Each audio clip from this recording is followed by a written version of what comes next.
Well, we are now sitting here with Ian Kershaw, the adapter of The Mist in the Mirror, Susan Hill's The Mist in the Mirror. What made you choose Mist in the Mirror? We, me, the director, and Imitating the Dog, and a few other people from Oldham Coliseum got together and said we wanted to tell a ghost story, a gothic story, and we read lots of books and batted titles around between each other, and then we hit on this novel, which is a rattling good fireside ghost story.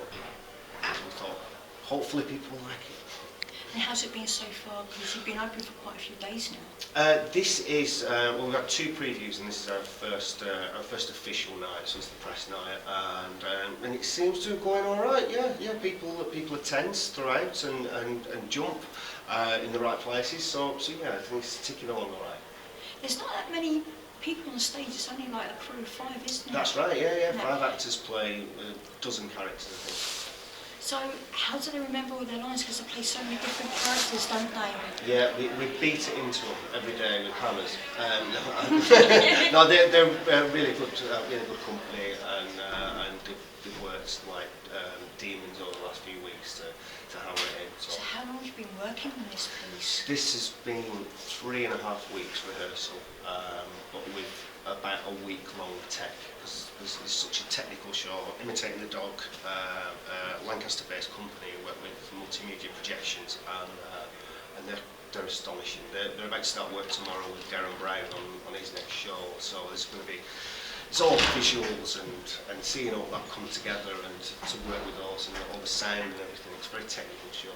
So how many books did you actually go through before you set on Susan Hill? I think we must have gone through about 15 to 20 books, and then when we hit on Susan Hill, I was like, oh, why didn't we think of Susan Hill in the first place? So what was the actual clincher for it?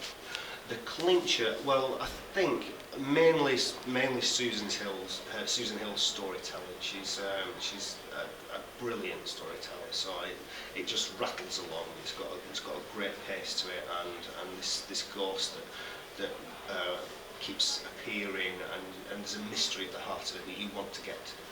So when you've done the actual cinema, I must say the actual projection was brilliant. Yeah, I really enjoyed it now. Did you actually kind of get the vision in your head and go, yeah, this will go really well, or did it take quite a time to get? Well, I'd seen the company Imitating the Dog a couple of times do different shows, so I had kind of an idea of what they did. So it was very good to do shorthand. So instead of an actor coming on and saying, describing a room to us, I knew that they could just click a button and the room would appear. And then seeing what they did was better than what was in my head. So have you actually been in touch with Susan Hill? Is she aware of what? Not directly, or on Twitter, and so she knows she's coming to see it later on in the run. So yeah, I think she's excited. I hope she's pleased with it. So is this the first time this has actually been performed anyways? It's kind of like a Manchester gets it first. That's right, yeah, it starts in Oldham. Brilliant, that's really good. It's the same as a few others, isn't it? So I know that Women in Black is actually coming to Manchester pretty soon. It's coming to the Lowry. Yeah. Isn't it? Because we're going to be covering that for the second time now. Do you think that people are going to see that, are going to be more encouraged to come and see more of the Susan Hill productions? I hope so. I mean, it's very different. It's very different to The Woman in Black, but it's similar in a lot of respects because it's a cracking ghost story. But our adaptation is slightly different because of all the visuals, So ours is kind of being immersed in a film as well as a theatrical experience, and hopefully, if you like The Woman in Black, you'll love this, and if you love this, you'll love The Woman in Black. The thing is that I know that in London they've got different ones, they've got the Woman in Grey and the Woman in Black. What's the difference between Woman in Black and Woman in Grey? I don't know, The Woman in Grey. Yeah, they've got two. They've got Woman in Grey, they've got Woman in White, Woman in Black, and I've always been wondering, I don't know that. Yeah, just different boil washes. Yeah. So, it must be, or the weather or something like that. But now this is becoming more and more of a success. Do you think you'll be more happy to do more Susan Hill stories? Yeah, I'd love to. If the appetite's there, then yes, bring it on. I didn't even know that the book existed, to be honest. So is this the only second one that's been put to stage from her books? Yeah, as far as I know. As far as you know, right. We have to look into that as well.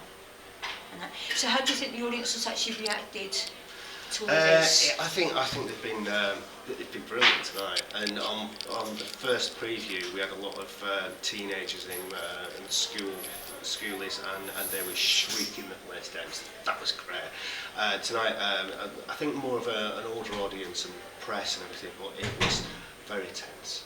Everyone was on the edge of the seats. You could have heard a pin drop, and then at specific moments there was lots of rah, which is exactly what we want.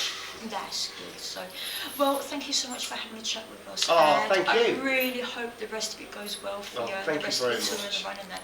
And we would definitely be recommending this in our